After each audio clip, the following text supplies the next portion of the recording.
என்னோட பேர் கீர்த்திகா ராஜா. நான் திருவண்ணாமலை மாவட்டம் கீழ்பெண்ணாத்தூர் தொகுதியிலேருந்து வந்திருக்கேன்.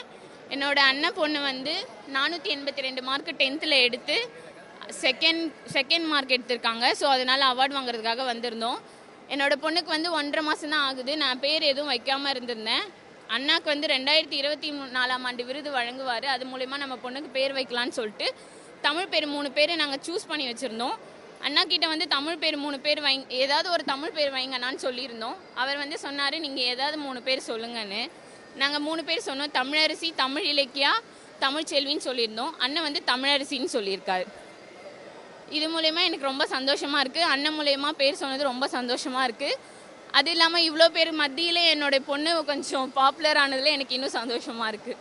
எனக்கு இந்த 26 வயசில் நான் இது வரைக்கும் எந்த ஒரு அரசியல் கட்சியோ இல்லை தலைவர்களையோ இல்லை சினிமா துறைகளோ யார்கிட்டையும் நான் ஃபோட்டோ எடுத்தது கிடையாது, எதுவும் பண்ணது கிடையாது. பட் எனக்கு என் பொண்ணு மூலயமா சான்ஸ் கிடைச்சது எனக்கு ரொம்ப சந்தோஷமாக இருக்குது. தேங்க்யூ. இந்த பேர் தான் வைக்க போகிறோம். இன்னும் பர்த் சர்டிஃபிகேட் அப்ளை பண்ணலை. இதுக்காக தான் இவ்வளோ நாள் வெயிட் பண்ணிகிட்டு இருந்தோம். இதுக்கப்புறம் போய் தளபதி சொன்ன பேர் தான் வைக்க போகிறோம், தமிழரசி.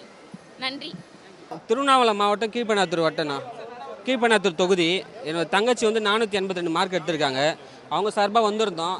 இடையில் வந்து என் பொண்ணு பிறந்து 2 மாதம் ஆகுது. பேர் வைக்காமல் இருந்தோம். தளபதிக்காக பார்த்து இந்த வாய்ப்பை பயன்படுத்தி பேர் வைக்கலாம்னு நினச்சிருந்தோம். அதே மாதிரி இந்த வாய்ப்பு கிடச்சிது. தளபதிகிட்ட போய் சொன்னோம், உங்களுக்காக என் குழந்தை பிறந்து 2 மாதம் ஆகுது, பேர் வைக்காமல் இருக்கோம், உங்கள் கையில் வைக்க தான் வெயிட் பண்ணோம், நீங்கள் பேர் வைங்கண்ணான்னு சொன்னேன். இல்லை உங்கள் பிள்ளை அப்படின்னேன். இல்லை நான் உங்கள் பிள்ளை, நான் ஆமாம் என் பிள்ளை தான், நீங்கள் வெயிட் பண்ணுங்கள், ஒரு 3 பேர் சொல்லுங்கள் அப்படின்னார். நீங்களே தமிழ் பேராக சொல்லுங்கள் அப்படின்னாரு. நான் 3 பேர் சொன்னேன். 3 பேரில் தமிழரசி வச்சுக்கன்னு சொன்னார். நல்லா இருக்கு. நான் அவர்கிட்ட வாழ்த்து வாங்கிட்டு வந்துட்டோம். மேற்கொண்டு பாப்போம், நல்லா படிக்க வைங்க அப்படின்னாரு. படிக்க வைக்கிறேண்ணா அப்படின்னா உங்கள் சப்போர்ட்டு வேணும்னா அப்படின்னா கண்டிப்பாக இருக்கும் அப்படின்னாரு. வேறு எதுவும் சொல்லலை. ஓகே, நன்றி.